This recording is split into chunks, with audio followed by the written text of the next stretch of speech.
coming to you raw and unscripted. Beaming across Ontario and beyond to places like Stratford, Nobleton, Regent Park, and Napanee. This is the Real Hickson Real Estate Podcast. Whether you're listening on your commute or putting on your suit, whether it's your morning stroll or you're on patrol, you just finished prayer or dropped the kids at daycare, you're in the bar, your car, or listening with the bathroom door ajar, near or far, this is the Jess Jarreau Show.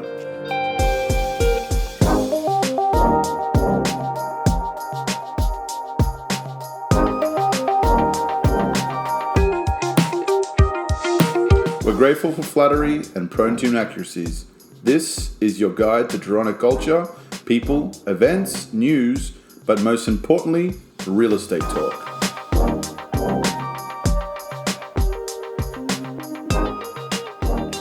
Yes, hello guys, we're back again. Hello. Another installment. We're here. Another installment of the podcast.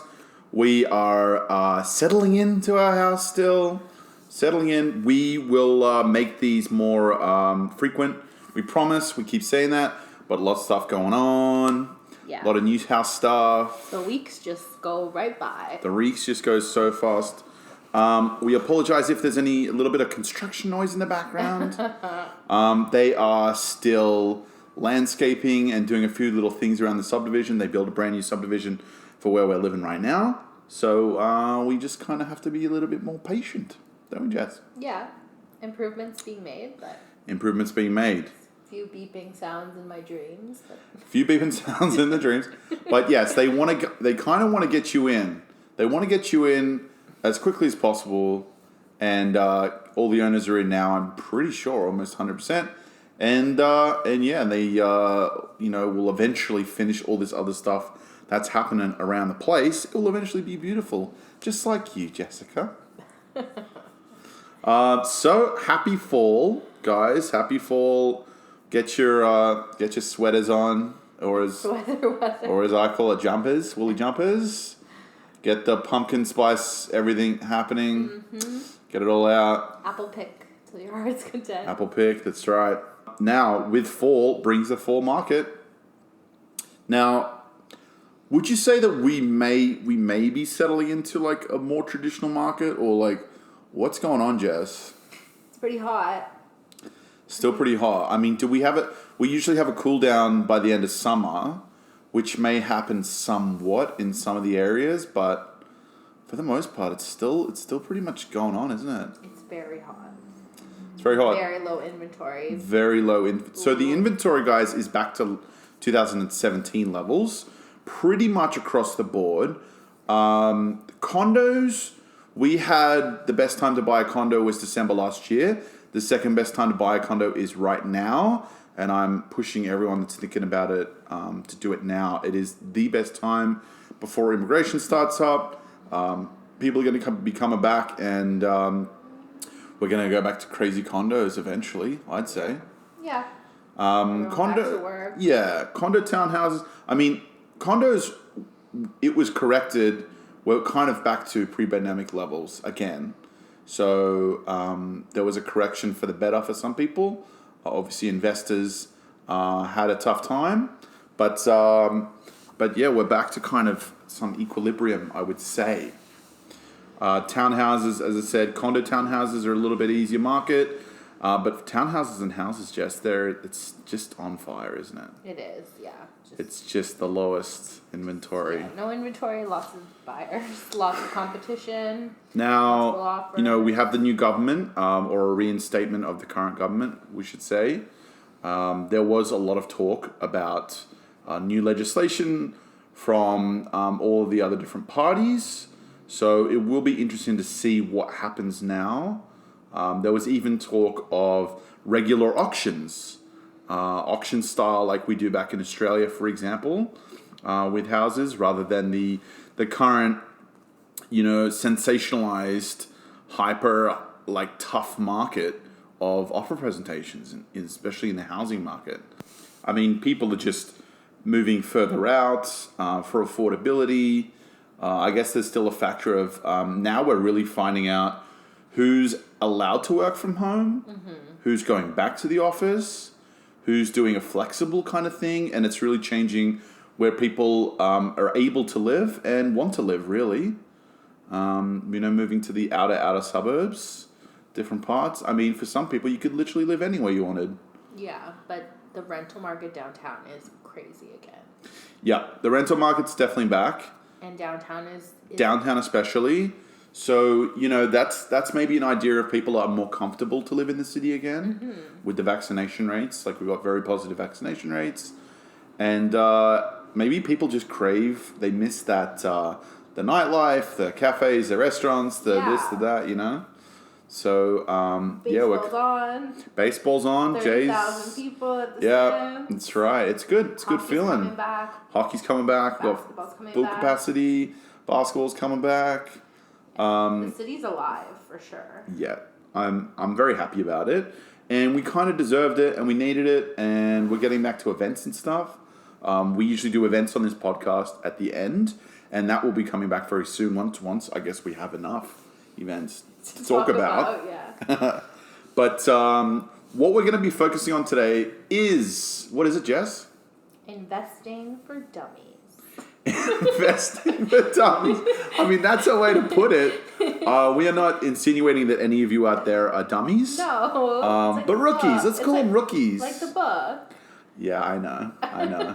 I just thought that was always a little bit crude. But that's all right. Investing for rookies. Maybe you have a condo yourself, or you have your dream home, or even if you're renting and you're like, you know what, I want to invest. I want to start somewhere.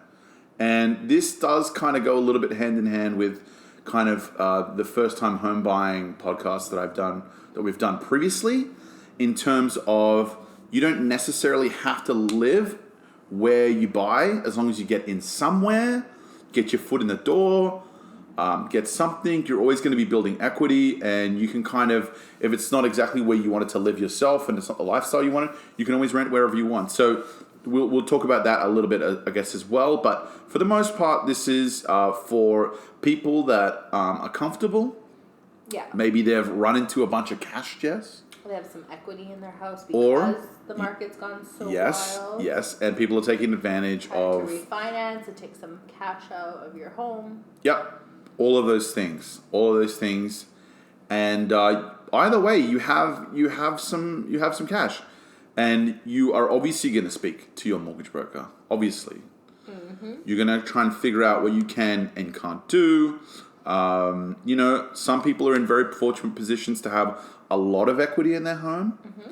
And they can get an equity loan, can't they, Jess? Yep. And either way, you're ready to get something. You do have to have 20%. Yes. When you're getting your primary residence, that can vary. That could be 10, 15, 20 or so. Or even, lower than that in some instances. But when it comes to investing as a secondary property, it obviously gets a little bit more complicated with the accountant, especially. Mm-hmm. You now have to start thinking about capital gains tax. It is counted as income. Mm-hmm. We're not prepared to throw out a whole bunch of legal advice. Please go speak to your accountant. But the basic concepts are there. It is, it's a form of income for you. And it's definitely worth thinking about when it comes to tax time every year.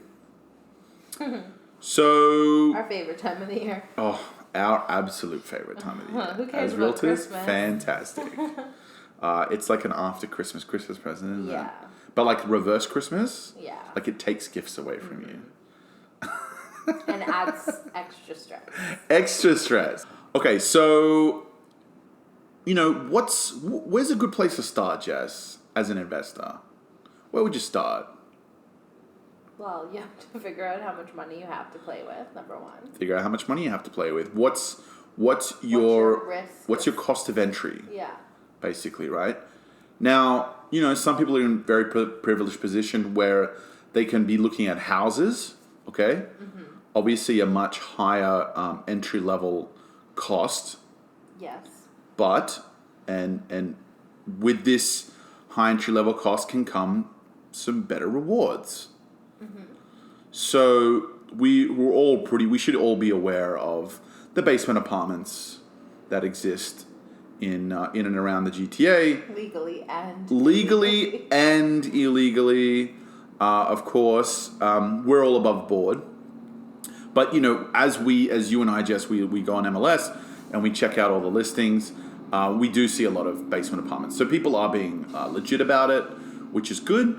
But, look, if you're fortunate enough to have that kind of money, it is a tough slog. Obviously, a lot of investors are looking for something like that. Really, obviously, downtown Toronto is very blown out for that kind of stuff. Obviously, a lot of investors are looking around the GTA and now beyond. It really comes down to locational. And the bottom line is what can you afford versus what is your return on investment? Mm-hmm. So we're talking about renting. And with these multiplexes, the duplexes, quadruplexes, if you really want to go that intense into investing, but for the most part it's single or dual, you start getting renters in there and you start getting a decent return. But if you're first starting out and you have a certain amount of money, obviously condo is a good place to start. Yeah. A condo apartment. Safer, easier. Much safer. I mean, look, yes, it sucks. You're paying maintenance fees. Mm-hmm. Okay.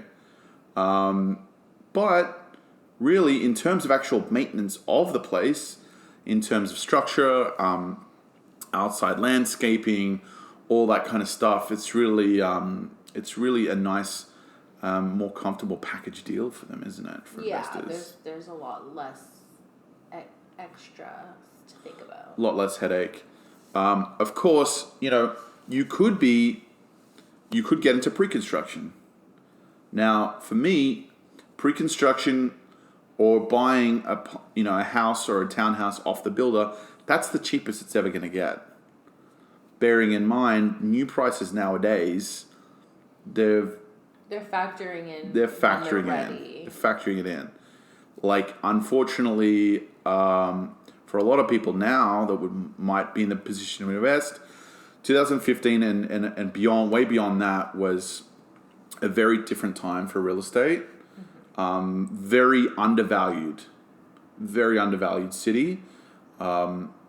Since then it's just been, very recognized as a world-class city, and the investors, they're spinning the globe at home and they're pointing their finger, at the cheapest parts of the world. And Toronto just happens to be a big interest for a lot of investors. Yeah. But yeah, the prices today, they're baking in the fact that they're going to be ready in 3 years. So it's not the cheapest ever. They're baking it in. And that's important. I would say that there's still some undervalued areas in the GTA and obviously beyond as well. And if you are interested, please reach out, hicksonrealestateteam@gmail.com. Email me. I will give you some hints. I do have some hints. I do work with investors. And I do believe, in my personal opinion, there are some undervalued areas in the GTA. But apart from that, Jess, so we've got pre-construction. Now, what comes with the risk of pre-construction? It's more time than anything else. It's time. So if you're an investor, time is obviously a massive factor. Yeah. And you could be waiting 5 to 7 years for some of these projects to be finished, right? Yeah, which is fine because your money is in it. Yeah. Yeah. But you can't take your money out. It's not easy. Once it's in, it's not easy to get it back out. Right, exactly. So it's not liquid anytime soon. Yeah. So we're talking about liquid cash flow. Buying that piece of paper, pre-construction, and holding onto that piece of paper, in some instances, 5 years, that could be worth it. It could be worth it. Yeah. If that area is super undervalued, mm-hmm. and you've bought that piece of paper, and you could literally cash out the moment that it closes. Basically, the condo court closes and transfers the power and the obligations, and you could sell resale. Technically, before then, it's an assignment, right, Jess? Yeah, which we're not going to get into. Which we're not getting into. Assignments is a whole nother thing. We may have covered it here and there, but assignments is tough. But basically, the aim of the game with pre-construction, buy the piece of paper in an undervalued area, in an undervalued project. Make sure the builder's reputable, the developers are reputable. Reputable. Isn't that what I said? No. Oh, well, I'm just making up words here, aren't I, Jess? But we do have a list of builders, Jess, don't we? Mm-hmm. Yeah, because the worst case scenario in pre-construction, it doesn't happen often, but it does happen, that for some reason the builder runs out of money or decides to cancel the project. Yep. And then you are in a position where they give you your deposits back, but now you've lost multiple years out of the market, and then the price is very different than your initial price. Yeah. Which we do know of scenarios where that's happened. It's really not common, but that's why you choose the right builders. That's right, yeah. I mean, they have presentation centers all around the city for these projects. Obviously, speaking to people like us, Jess and myself, we have experience in who's been developing for a long time, and who's the lowest risk. Yes. I would say. Yeah. But again, you're buying that piece of paper, and you get occupancy. It's a brand new unit. You got something brand new. Fantastic. There's not a lot of defects with it, hopefully. And between getting occupancy and then closing, then you get the opportunity to do resale, and that's probably the best time to sell it. Or even, in my personal opinion, I'd like to hold on to it for 1 year. Do you agree? Yeah. But also, we're just talking about having a tenant in the unit. Yeah. When it's brand new, there's going to be less headaches on your part as the landlord. Yeah. So, again, you have to deal with the tenant as a factor of it. But as an investor, this is how you basically grow that equity. The longer you have it, the better it is. Better the resale. Now let's talk about rents versus cost to carry per month. So you have your monthly repayments for your mortgage. Yeah. As one factor. 2, you got your taxes. Property taxes. Now, it's a little different for new buildings because it takes a little while for them to get assessed. Mm-hmm. But basically, would you say they like to use the 1% rule? Yeah. Won't go into that, but you have to account for your taxes. Obviously, your maintenance fees, which we talked about. Now, when there's a brand new building, the maintenance fees are the cheapest they're going to be, right? Now, over the years, that maintenance fee will increase depending on a lot of different factors. But it's just something to factor in. Now, you've got all of those costs. Your utilities you'll charge on to the tenant, right? And then the only other thing you really have to consider is how long is the unit going to be vacant before someone's renting it. Mm-hmm. Now, you get all those things together, and you come up with your return on investment versus your input. Yeah, and the first few years, you may have to put a little bit extra per month just to carry it. Yeah. But in the overall long term of the investment, the 5 years you have the property, you're hoping, if it's a good investment, that the increase in value overrides any of the expenses you've put into it. Right, and I think, you have to really give your investment enough time. We keep talking about time here, and I think that is the biggest factor. Yes. Because, you could look at the rise and the fall, the crest and the wave of your investment, your prices going up and down, depending on different market conditions. But overall, you want the trend to be going upwards, and to give it a really good go, you're probably looking at a few years. Yeah. In that investment. 3 to 5 years. 3 to 5 years is probably a good investment. And, when it comes to brand new, it's not a bell curve, obviously, but there will be, in certain circumstances, a jump in price. Maybe there's new construction in an area that's not so cool yet. It gets gentrified. It really changes. You see massive jumps. Mm-hmm. Or it's an already established area where you see a steady growth. Yeah.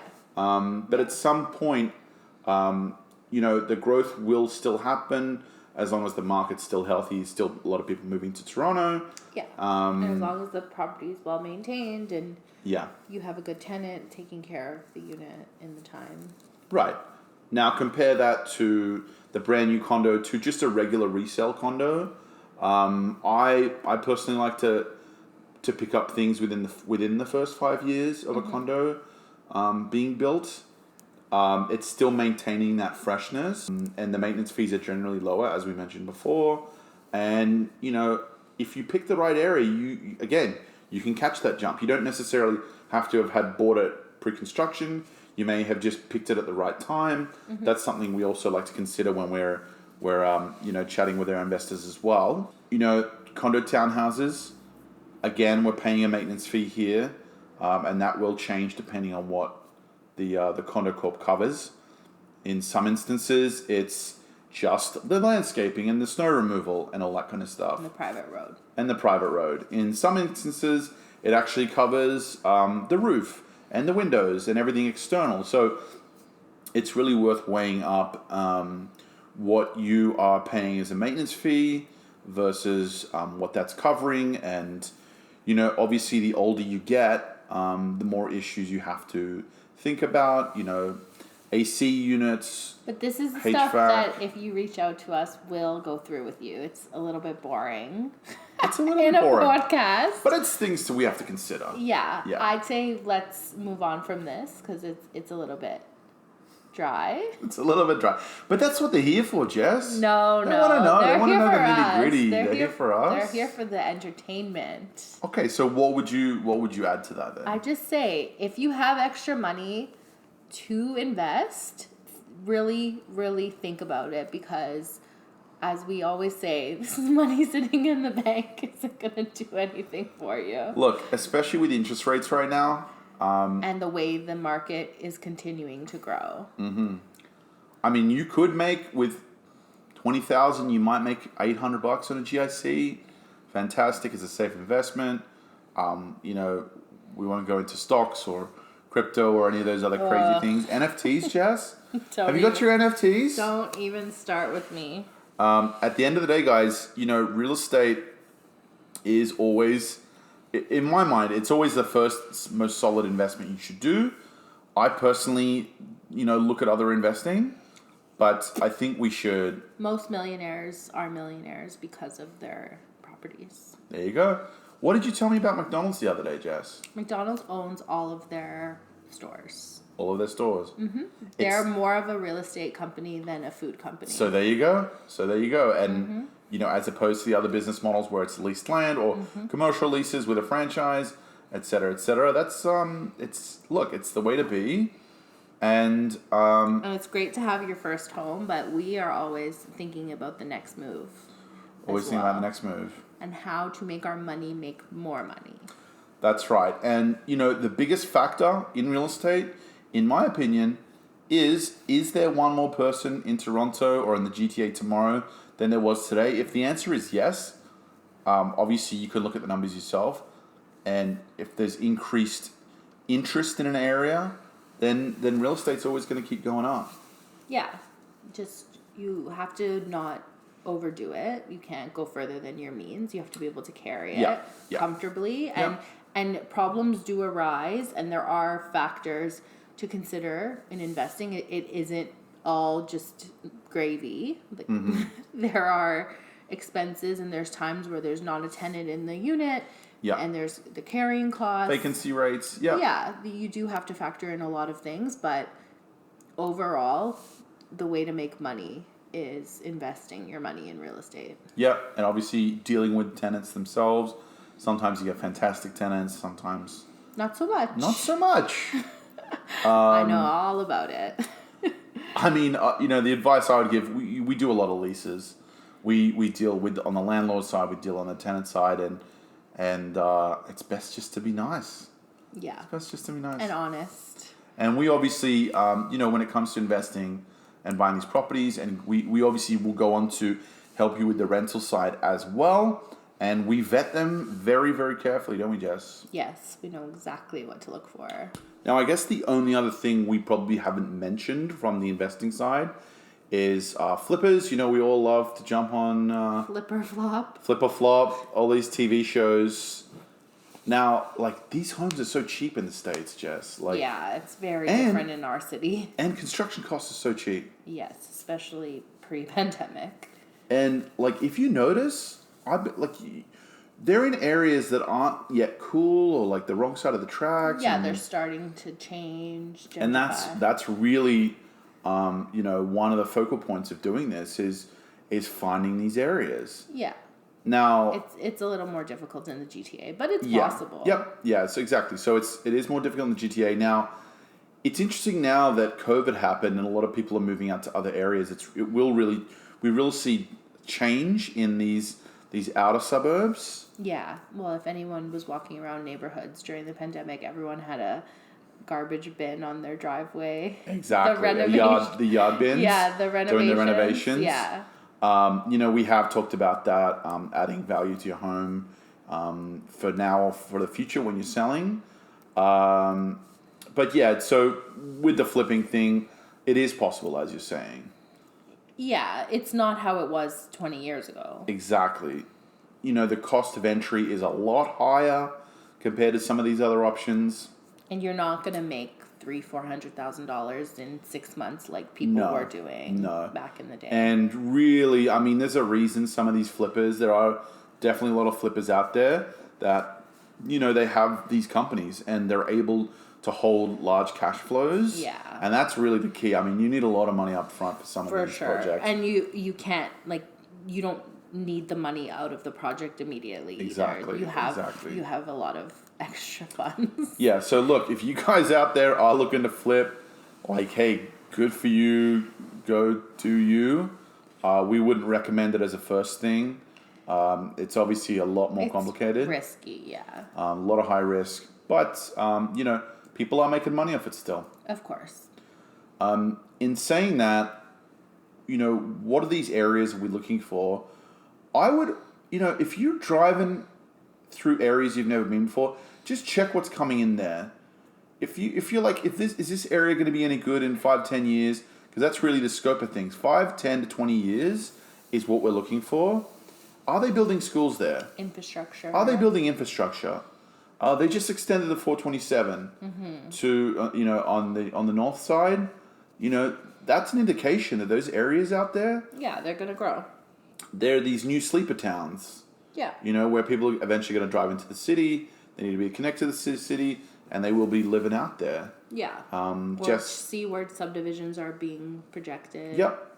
New subdivisions. The big builders are building in the places where a lot of people are going to be going. Even condo buildings in areas where you wouldn't expect them. Yeah. These developers, they have a lot more numbers than Jess and I do. Yeah. They've been running these numbers. They're talking to town planners, city planners. They're projecting 30 years into the future sometimes. Yes. People in 2000 would have been projecting in 2020, and how much different the city has become since then. You would have seen the difference, Jess. Oh yeah. Just in Vaughan itself, we've seen massive change. Used to drive out for family sporting events to fields and fields with a hockey arena in the middle of nowhere, and now it's massive subdivisions, multiple phases, even some condos coming in. Definitely. Looking at areas big changes like Barrie, for example, just absolutely exploded. So that's just probably the easiest way. There's a lot of probably articles online. There's a lot of resources. Again, we are a resource. Come and chat to us. Ask us, pick our brains. Ask us the questions.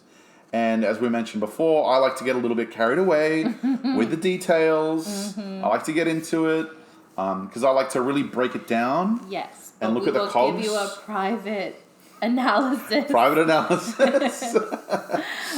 Area specific, person specific, timing specific. Yeah. It's all like analysis.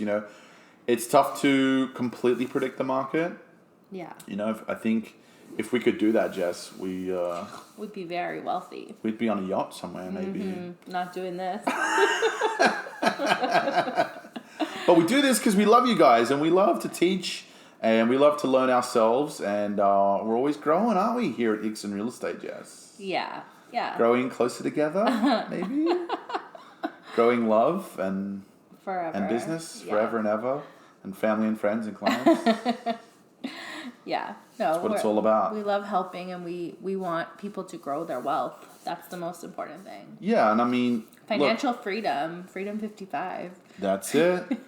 That's it. I mean, like, we will see the biggest transfer of wealth in the next 10, 20 years. We're going to see some big changes in the way people live, how they live, where they live, and how, homes are bought. Of course, if you are new to any of this and you're still renting, we've done previous podcasts on, buying your first property. Obviously, this is the next, the furthest step down the line. But it's all a big process, and it's all definitely worth it. For sure. And it's exciting. It's fun. It's your own way to make yourself money. It's not like going to work every day. I mean, I look at it as a retirement fund eventually, one day. Yeah, definitely. Yeah. It's your own personal pension plan. 100%. And in the meantime, we get to live in these fun houses or condos and live our lives and do what we want, right? Yep. Anyways, guys, I think that kind of does it, Jess. Is there anything you want to add this week? No, I think that's good. We're just going to try to be more consistent and get you guys more content. Yes. That's the fun. Of course, we're always putting out content on the Instagram at Hickson Real Estate. Start TikToking. Jess, what did you just say? We're going to be on TikTok. On TikTok? You know that platform that I made fun of when I first came out in the pandemic? Yeah. The one that you watch, I fall asleep to at night? Yeah. Hey, guys. It's going to be us. Is that going to be us? Yeah. And what are we going to do on the TikTok, Jess? We're going to do this, but in smaller chunks. In TikTok form? Yeah, 1 minute. And you get to see our faces. That's fun. Yeah, that'll be good. A little scary. I mean, it is Halloween, so... Speak for yourself. For me. Speak for yourself. Choose my next words carefully. Yeah, very, very carefully. But so we are going to put little chunks, little tidbits, little bits of information. We hope you've been enjoying the series so far. Again, sorry we don't post more consistently, but a lot of stuff going on in our household and in our business and our life. So we will make more of an effort for our fans. Yeah. Thanks for listening. All right, guys. Again, hit us up at Hickson Real Estate on Instagram. TikTok. TikTok's going to be coming out soon. Of course, we have a newsletter that goes out every month. If you'd like to subscribe, it's very chill. It's not invasive at all. It always has a little different tips and stuff and little listings and stuff like that. You can email me, hicksonrealestateteam @gmail.com. You can find us on Facebook. You can find me on LinkedIn. All the platforms. Too. Yep, you're much prettier, so find her first. And again, anything else, give us an email. All right, thanks so much, guys. See you next week.